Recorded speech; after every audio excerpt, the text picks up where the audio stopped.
Hi, and welcome to On the Couch, Conversations with Brenda Porter, where I sit down with theater artists and those who work with theater artists, and we have a conversation about what they do, how they do it, and how they feel.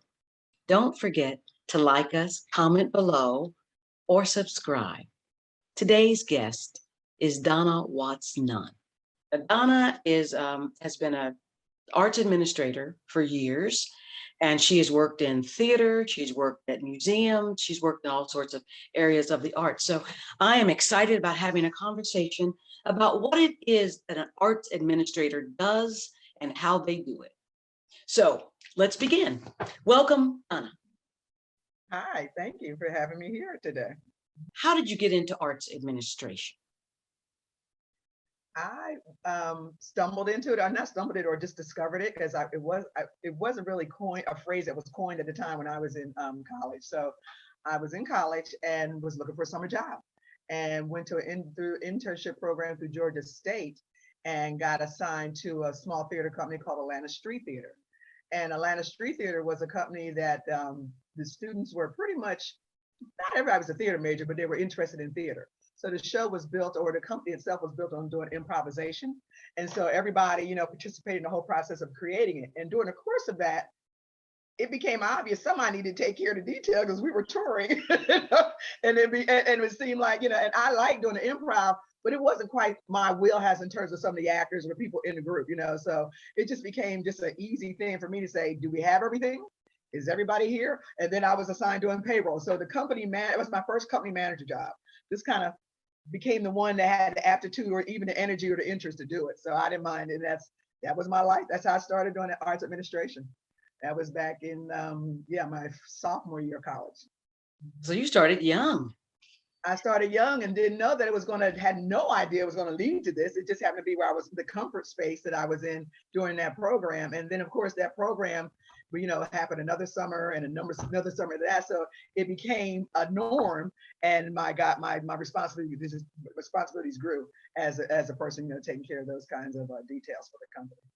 To the point that you actually even became Yes, when the internship program was ended at Georgia State, and then the director of the company was like, this is too good, we don't want to let it go. And we gathered up some good folks and got our 501c3 incorporated and became a nonprofit.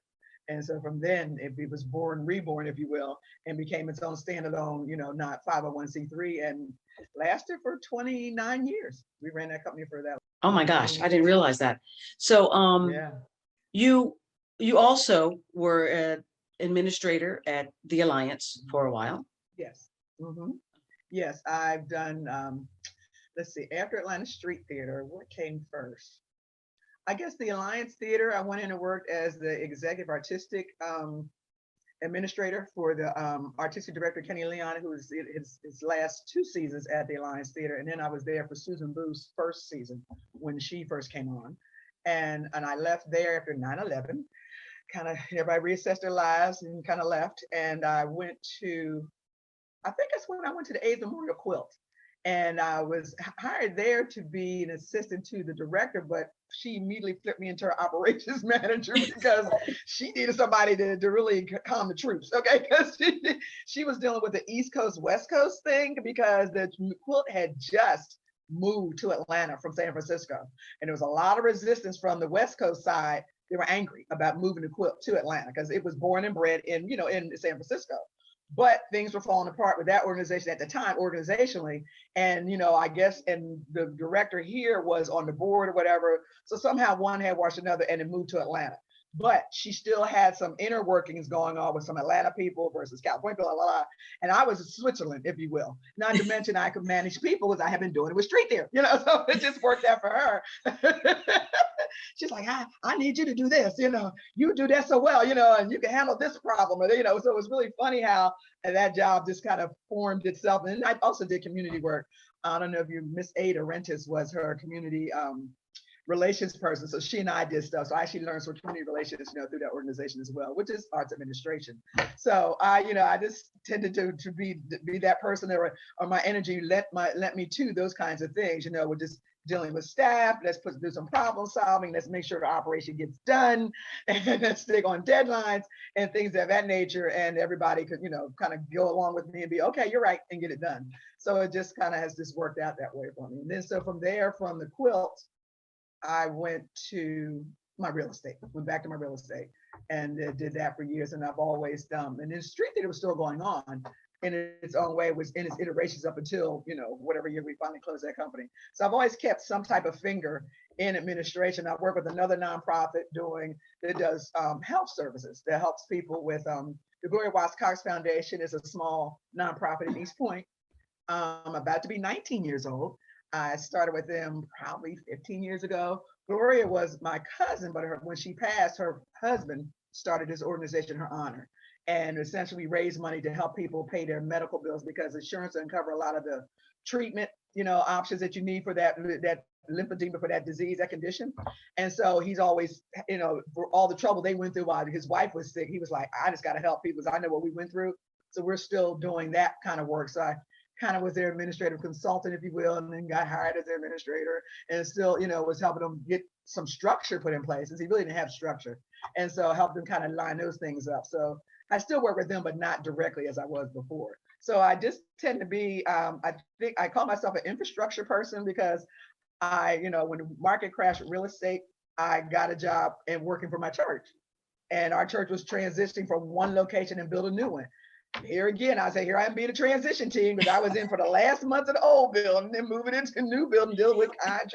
It was crazy. And, but at the same time, I just worked out that I think I was the right person in the right place at the right time, to dealing with the members of the church on one hand, and dealing with contractors on the other, because things were being finished up at the location. So did that for 4 years until I came to, no, actually I worked for an executive search firm after that, and then came to the museum. So I've been at the Hamansas Museum for about 6 years now. And what is it that you do there? I started with membership. They needed somebody to fill that job. Initially, I thought I was coming in to be like an office administrator, to handle communication kinds of things. But again, that director saw a need. Is like, oh, I need you over here to do this, because we need this address. So I learned something new. But again, that's an administrative piece of arts, with just membership. Someone needed to be dealing with the campaign piece, dealing with the memberships, the actual people signing up for registration for memberships and things of that nature. And of course, helping kind of on the low with development, because that's what membership really does, fall into development. And so I've done that for 4 years. And then last year, promoted to operations. So now I'm kind of overseeing the facilities and the admin and things of that nature. So it's kind of running a place, in a sense, make sure the place is running as it should. Because you have executive directors dealing with the program and hopefully fundraising piece of it. Whereas the job I'm doing is dealing with day-to-day. We have rentals, so I'm dealing with rental clients, making sure the facilities guys got the facility things going on. I train volunteers when we have volunteers come in, and kind of the customer service piece, the big picture of it all, so it's kind of like allowing me to branch out and to watching over more than one thing at a time. It's a multitasking job. It's all administrative for the museum. I put it that way. So all the years of those individual arts administrative things played into, you got a wealth of knowledge, you got a wealth of experience. Hey, you kind of know how that's supposed to look. Why don't you do that? It's like, really? I didn't. Okay, it's cool. I was a liberal arts major that got changed from science to arts, and have just been liberal ever since. So it's just kind of the way my career is going. So what do you like best about arts administration? I like the order. I like to know, because what happens to artists sometimes, because they're not the business people, because they don't watch the details that really do matter, like, where are you going to do it? Who knows you're coming? Who's going to open the place? Is the heat going to be on? I mean, has anybody put out any PR, let people know to come, those kinds of things. Artists don't tend, they might know some parts of it, but there's still all these other parts that come up missing, that can be missing, and even the fundraising piece. So I like the fact of playing a part of helping the excellence of that art being presented. That's what the administrator does. We make sure you all look good. We make sure, that the reviews do what they're supposed to. We make sure the program's printed. We make sure, people get thanked for their donations. We make sure, the customer experience is what it is you anticipated, well, what you expected when you put that show together. And the same thing is true about the exhibit in the museum. You know, we hang it on the wall, but you got to do more than just hang it on the wall. You know, when people come in, you know, their experience should be A, B, C, or D, and we should add to it with programming, add to it with events, or add to it like, what are you interested in? You know, engaging people, and that's what the administrators do. Kind of keep it loose, you know, you know, because once it goes up, the artists are gone. You know, when the show goes up, you know, you're on stage and that's it. But what's happening out here in the audience? You know, did the money get counted right and get to the bank? That's what it, you know, that's administrative piece. It's financial, but it's an administrative piece. And I'm doing bookkeeping now too. I keep track of our bookkeeping. But you know, so you tend to you know, make sure all those pieces, you know, are happening so you can have a solid piece of art, you know, because it's, you know, it's nice to have that first surface piece of the actual performance, or like I said, the visual piece. But where does it go beyond that? You know, is it sustainable, or will it be sustained? So that's where the administrative piece is I find that the exciting piece, because, you know, I can do some public speaking, but I'm not living for it, you know? So, you know, and I love the arts. I love the creativity. I love the spontaneity. I love the whole, once it's all done, yes, a great production. I like the beginning, middle, and end. Next, let's move on. You know, I like the variety, you know, the change of it. So, you know, every day can be different, or not every, but every 2 days, you know, you have a switch up. It's not the same exact thing, you know, so, and that's cool, because I mean, it just started in college when I did costumes, and I've just been attached to performance and theater in some way, shape, or form ever since. And it's cool. Once I got used to not doing a 9 to 5, it's been great, you know, because, you know, initially it's like, freelance, contract, That next check money, is you know, coming when? Yeah. when? Yes, in 30 days, you know. And so once you really get the rhythm of that and how that really flows, it's fine. It's like, okay, you got some options. So it's been interesting, to say the least. So will you go back to acting? No, no, I would manage some folks first. You know, I personally never really, you know, it just hasn't been something that I've, you know, been interested enough to want to pursue in that way. You know, if I stumbled up on something, because somebody said, "Oh, you look like that person, I got to have you," I definitely consider it, but I'm not at all out here beating the bushes or saying it out loud or implying in any way, shape, or form. That's something I don't that understand that, Donna. I don't understand that. Now I'll make sure you all are good. You know what I'm saying, right? Are they treating you right? Because I'll go talk to them for you now. You know what I'm saying? I'll manage that piece of it. You know, but I personally find with just make sure the production goes up right and does its best. You know, wherever it's, however it's shown, depending on what the production is, be it music, dance, theater, you know, or visual. Now you arts kind have of done stuff. some talent management too, as well, haven't you? Yes. Yeah, I've done some stuff where like just dealing with, you know, contracts and stuff for actors, you know, namely, you know, my late husband, when he was probably more his film stuff in the beginning than theater, because theater, you know, was meant for anybody got into the union, you know, so you really kind of, you were just there to get a job. And so then when you start being unionized, you were kind of covered because union have rules to cover you. But when it came to the film and that new stuff, or even on his local community stuff, you know, I would be involved with those conversations, those concerns, or even just the advice of, what do you think? They said this, or we're changing, like when he was changing representation, you know, those kind of conversations, you know, I can go in and be like, X, Y, Z, A, B, Z, you know, ask the questions that the actors want to ask, you know what I mean? Or just be a part of the conversation and not be the one with the straight face, like, really? How about da da da da da? Where, you know, like the good cop, bad cop kind of thing, but it was still managing the process to make sure, one, everything got disclosed or everything got addressed and things happened, and it was in the favor of whoever the client was that I was working for. So I've done that for probably an actor and a couple of directors. And now I kind of quasi advise actors on the low, friends of mine, and ask me questions. What do you think? You know, what you got? What you doing? You know, and then we go from there. You have worked for all kinds of companies, and in this day and age and time, after or during our Black Lives Matters and such, have you found that there has been a change in reception, operation, or just in general since that has happened? Well, if I speak from just the seat I'm in now with the museum, we kind of smiled at, you know, it's called what it is, it's guilt money in terms of foundations that were visibly, I mean, they could historically underfunding Black or institutions of color, Latino, Asian, whatever, historically, like it was okay, like it was part of the template, like it's part of their usual and customary. And people were working in the offices, for a big community, well, I guess I can call her name, a foundation here in Atlanta that was, managing, because they manage philanthropist money, and they suggested them who they could donate to, but they also of course donate to whoever they tell them to donate, send their money to. But the money historically was just completely blind to a whole 3/4 of the city, so when Black Lives Matter hit, and I'm not sure who did investigative work or whatever to expose this one particular organization I'm speaking of, and showed that historically 85 or 95%. I mean, it was so drastic, Brenda. It wasn't 50-50. It was, it was beyond, I want to say like 87% was going to white institutions. And then a little pittance was given to just a few of the Black institutions or the institutions of color in the city. So that particular organization got called on the carpet. They now had a leadership change, and the outgoing leadership apologized, and the new leadership coming in apologizing more.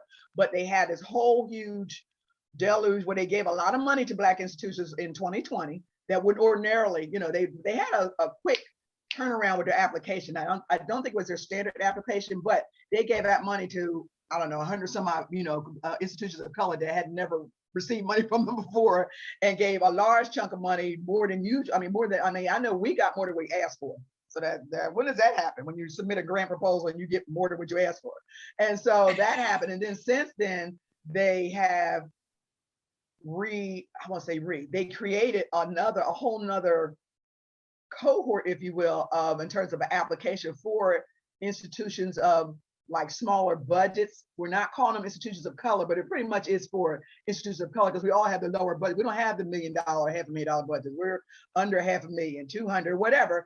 Those organizations, and some of those organizations were not eligible because the eligibility requirements require that you have full-time employees. Who can hire? Nobody has full-time employees. We're all volunteers or part-time, or there's one part-time, so you couldn't apply for their money for that reason. So they had to change those kinds of eligibility requirements for this particular, I guess, group of grants that you could apply for. So they're taking a look at their model. They're really recognizing, and they really are a big giving institution in this town, which is why they were, they really weren't targeted. They were just big as day. You had to say something to them. It was just sort of like, what have y'all been doing? And then they obviously, when they fessed up that, okay, for 30 years, this has been what we have, this is the model we have followed. We now see the error of our ways. We got to do better. But the issue there is that, the organizations of color kind of went in and almost created a barrier, if you will, as opposed to saying, you know what, let's talk and let's get beyond where you were, let's go forward. Some of the folks were trying to go at them, well, what you did, you still beating them up for what they hadn't done. It's like, you can't go back and reclaim those years, y'all. Let it go. And the people that are in there now weren't the people that were doing it. These new people are coming in with whatever this new energy is. So anyway, so we had a little moment. Some leaders had to get involved and had to kind of calm some of these organizations down, because they were inviting the representatives from the foundation to meetings and just going in on them and not getting them a chance to talk or even discuss where can we go from here now kind of stuff. It's like, you made your point. We know we've been shortchanging the community for years. We know that was not right. We know the equity piece has to be improved. We're here to do that. Can we just do that? So anyway, so that is kind of still in the workings of being worked out. But I will say that particular organization has, taken the blinders off in reference to, what? So they've changed, like I said, the eligibility requirements, where you don't have to have, I don't know, 1 or 2 full-time people. It might be that you just have to have a employee versus, or something like, so they made it more where it's conducive to these organizations being eligible to apply. So I've seen that change. I've seen changes where even you look at in the museum world, a lot of Black women have been getting new jobs. I'm saying new jobs. I know several have got new jobs, and higher ups in terms of director jobs or CEO jobs or CEO. Now I'm thinking people directly connected to me, they have had choices around the country, and that wasn't going on. So it's really kind of cool being a Black woman and an administrator right now. It's really, last year a lot of people were getting new gigs. So you had that going on, and again, I think that was going on because the arts community was being shook up, because Atlanta wasn't the only place that was underfunding Black institutions, or institutions of color. if that's going on, that I'm telling you, it's just usual customary stuff that we have just been conditioned to be okay with, and nobody stopped to call anybody on it, you know? So this caused that to happen. So I will say Black Lives Matter has done some great work in terms of, you know, one, it's put in front of everybody. We're not being tiptoeing around it anymore. You just got to come straight out and talk about it. The inequity is real. And you know why. It's not because the work is not good. It's not because, you know, the talent's not, the talent's not there. It's really just a matter of who they choose to fund and how they manage to weed us out on the eligibility requirements, because and then that's why we historically can't get ahead, because, you know, a lot of times with grants, you can only, it depends upon your budget as to what you can apply for. So if you're trying to get out of a hole, you can't apply for a $100,000 grant if you only have a $50,000 budget. You can only go a percentage of your budget. So those increments are so minute that they rarely get you beyond where you are, you know, which has been historically an issue with Black institutions. So, you know, we're trying to get around that, but it comes back to our community with individual giving. And our community still's got to work on really getting behind stuff. We'll do church, tithe, and I'm one of them. I'm not having any problems with that. But you can do that same tithing to a cultural institution. And a cultural institution, you know, it broadly touches, I mean, reaches a broader audience in a sense. Not that, you know, I'm not a problem with churches. Like I said, I'm very church, you know, and I support my church and I do my outreach with church. But I also support cultural institutions because I recognize the importance on the ground in our community that it represents. And we need to do that for ourselves, as opposed to thinking, you know, the county's supposed to give us some money, or some big Coca-Cola is supposed to give us money all of the time for the life and the duration of the organization. It benefits us, our kids, our grandkids, my mama, you know, whoever. So why not support that? You know, you buy a ball game ticket, you know, they'll go to ball games and get season tickets for the ball game. Go ahead and support your theater. Go ahead and support your museum. Go ahead and support, you know, those companies that are teaching and exposing and, you know, energizing your youth. Because I'm all about the youth. I'm all about youth, you know, bring them on, because these young legs, we need the young legs because our legs are starting to wear out. You know? You need to train these young legs to come step in and do this work in order for the legacy to continue. So saying that to say, you know, that it is something that our community can be better about doing in terms of supporting institutions. But at the same time, I do know the Black Lives Matter piece has brought it to the forefront, and we shouldn't let it go back behind the curtain anymore. We just keep ourselves honest and not hostile, and keep the other side honest, because they do have the purse strings or they have the access. So, you know, you got to come up with a medium to work with each other. You know, it's just that simple. Yeah, I like that. And not hostile. I like that part. And not hostile. Yeah. It's not doing us any good, because they don't have to do anything. That's what gets me. People act like the obligation, like they're obligated. No, not really. Nope. Not really. No. We'll take the bad press and be fine. They will be fine, even with bad press, you know? So it's like a humanitarian thing. All of a sudden we're switching gears, or they're switching gears like, ooh, we're supposed to be artistic, we're supposed to do better. So that's what the saving grace is.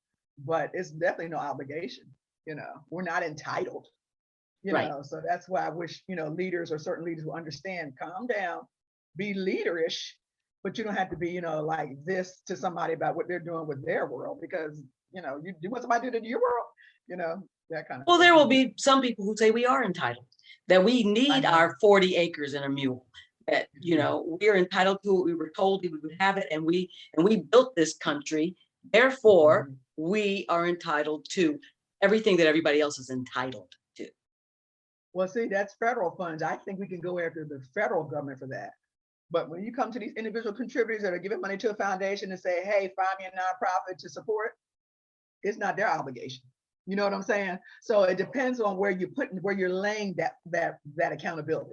Because I'm looking for, I would love for reparations to kick in while I'm still living, you know? So it's like, I mean, I know history about my family from where I grew up and how they were the first free Blacks to own land and all that kind of stuff in Delaware, where I'm from. I can't tell you how excited I am. I found that out a few years ago. One of my cousins, a historian, she started doing the work. Like, what?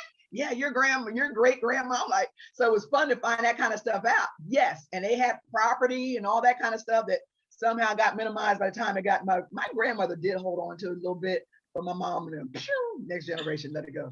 But you know, they kids. What are you gonna do with them? You know, the whole obligation of, in terms of artistic world, it's not really necessary, not necessarily their responsibility, you know, to give us that. And other than doing the right things with the, you know, if you're going to have application, make the eligibility things equal or make it fair, as opposed to always knowing you're going to always keep a certain margin of a certain number of people out of it.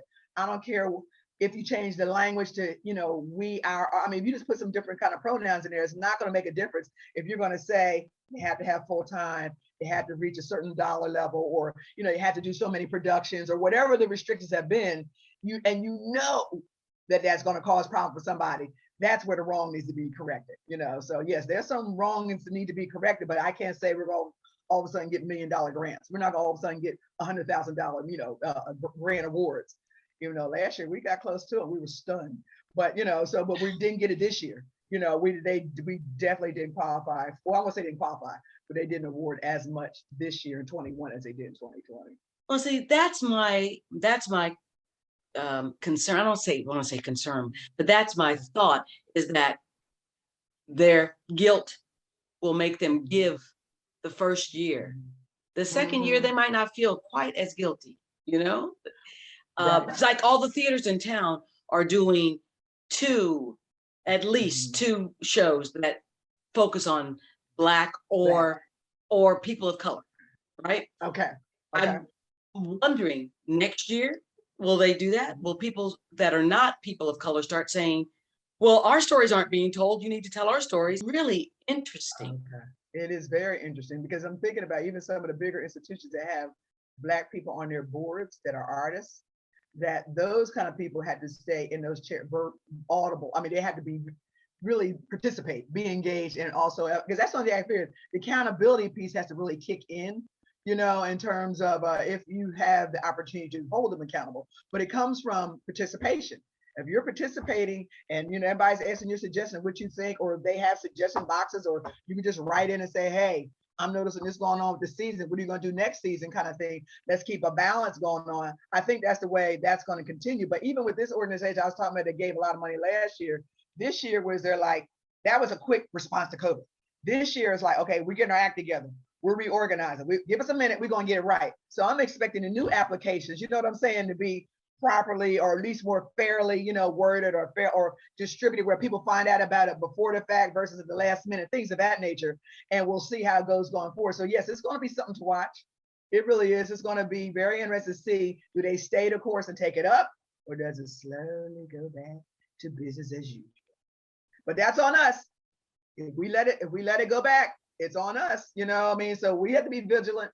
We got to be present. We got to participate. So it comes to, the doors open now. It's like, baby, keep on. Don't let that door close back up, So it is on, the people who are present and currently benefiting from it to go ahead and say, you know what, let's keep it going, because I need to pass to the next person coming next to me or behind me to do the same thing. So yeah, it's going to be a process for everybody. I think it's different for us. Like, what? We can apply there. Who knew? We hadn't done that in 30 years. So we have to get used to that too, and having good stuff to present to get funded. The quality piece. Yeah, the quality piece, because you want to, because if they fund you, you want to be able to say, I'm worth the funding. I'm worth the funding. We reached XYZ number of people. These are the responses we got back from it. You got a couple of testimonies, that kind of, here's some photos, and we're doing good. We moved the needle a touch. We moved it more each year we have, that's all you can do. But you got to stay in it. You got to stay vigilant, because they are. What advice would you give to a young person who wants to go into administration, arts administration? Arts administration. I would say, if you can't get an internship, volunteer. Find a couple hours a month, a week, or whatever you have, and find an organization that you may or may not want a job at, but you just want to see what's going on, especially if you don't know anything about them, and just offer your services. Say, I'm available. I can do data entry. Hey, I know Excel spreadsheet. You need to input some stuff, whatever on administrative, because you want to deal with don't try to be stage manager or prop manager, things like that at a theater, or, you're not going to be somebody hanging art in the visual arts. Ask, can you work with a curator? Or can you work with membership? Or can you work in administrative area? Communications now, digital marketing is huge. We have a person who does our social media stuff, but those jobs are real jobs now. Even in the arts world, we can't always afford them, but we sure would love to have somebody do our social media for us on a regular basis, because that's so fast moving and constant that's a good way that even a younger person who does it very matter of factly, they can just jump in and say, okay, what you need? And they're knocking it out from wherever they are. They don't have to be in the office sitting there doing, and just follow the lead or whatever the director's telling them and just see if you like it. Just go in and see, because you might switch up and say, I like doing membership campaigns. We got new things we can offer to the member. You have events to get them excited. Oh, maybe I want to do press releases and really get in front of and do the interviews and blah, blah, blah. So you get a sense of what it is you're more compelled to want to do.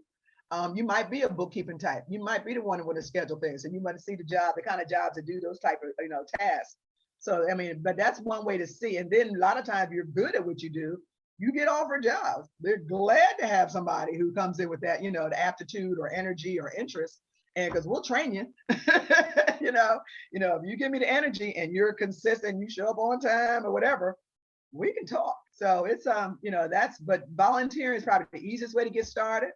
And again, keep it comfortable, make sure you can maintain a commitment that you're offering up. No, don't say you're going to come every other Thursday and we see you once every 2 months. You're almost every time you turn around, you're counseling, I can't come. You can make it to where you can really do it, because that matters to nonprofits. We count on folks, so, if you're going to come that one Saturday a month, fine.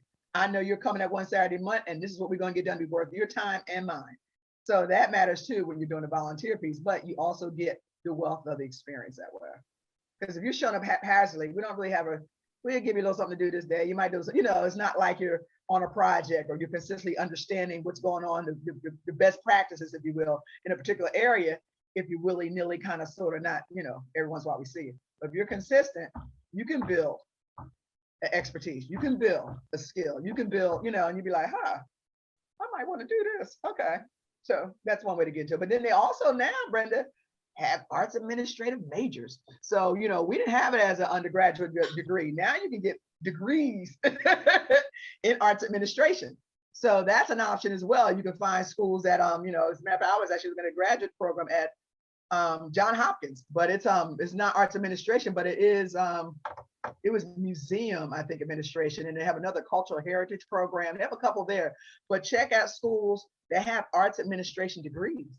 So you can look at that. They deal with the management piece of it, because I've done everything from nonprofit management training and things of that nature. But you can get in a 4-year degree now and come in, boom, with some of that bookkeeping, accounting kind of expertise, all that kind of stuff that you need, because you need to know how to watch those books. I mean, if you're not doing the inputting every day as a operations person, that is something you have to be aware of and how that should work. But I'm saying the kids do have more options now to even get trained in that. In addition to, if you're already halfway through school and you already know what your major is, but you're really leaning towards, I might want to do that, I would say volunteer, or just find an organization too that you think you might like and go see what you're going to do with them. And do it. But that's a quick way to get in. Or, get hired as a part-time, apply for a part-time job if they have it. Provided, again, you still need to show some skills, so volunteering might be easier to get in on, and you can get, acquire the skills and then go from there. So what's next on your plate? Next on my plate is we're going through a transition at the museum with leadership. Additional transition. I'm part of it because my job is newly created this year, but we have executive director just came in because the previous one who was there 4 years got a new job. So we're going through that transition now. So we're going to see how that works out. But in all honesty, I'm looking forward to, just kind of freelancing in a couple of years, maybe 18 months to 24 months. I'm not, I plan on just kind of grooving into whatever I decide to do, be it real estate, be it travel, because I'm doing some home-based travel business. And, I may stay at the museum. We'll see where the museum goes. Because, so, is there anything that we have not talked about that you would like the world to know? No, but I just think that people should understand administrators are it's bigger part of the process in terms of arts, performing arts community as the performances or as the exhibits or as the, the musicians and stuff, because some people think it's like, it's like everybody wants to be the ball player as opposed to being the owner of the team, or everybody wants to be, the actor versus the DP, the person, the director of photography. Trust me, you need a good DP just as much as you need as a lead actor. You know what I'm saying? Because if they don't shoot you right, if they can't get it, ooh, your accent's not going to come across. So understand, that even each industry has its layers of support, and they're just as prominent. They might not be out front waving to everybody, in front of the cameras, but that person waving at the cameras is looking back saying, are they here? Are they, what am I doing? Where do I go? Help me. They are leaning on these number twos back here, getting stuff done, so understand it's just as much gratification, and it's just as fun, and it's just as imperative to have that as an integral part of the whole piece, so, give it the props it deserves, and you too can have a good time doing it, and anonymously go through the world without people saying, oh, I saw you over here, and you were, and putting your life on Front Street every day. I don't have to worry about that. And yet we can still mix and mingle and get all the perks of being with them, and not have to go through the stress of, I recognize you, that kind of thing. But I think that it does a body good. If you see, like maybe you're not as strong being a musician as strong a musician as you think, or a dancer, or whatever it is what a discipline you're in, you can still participate in that world, be just as happy to be there as as if you were on stage, by being that important part of the production itself, or the whole product. So give yourself some options. Well, thank you so much for being with me today on the couch. Thank you. If you were watching today, please remember to comment below, like us, subscribe, and meanwhile, keep the conversations going.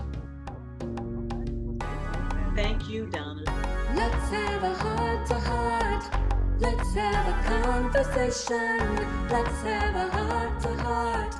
Let's have a consultation. Let's have a heart-to-heart. Let's have a conversation. Let's have a heart-to-heart. Let's have a consultation. On the couch.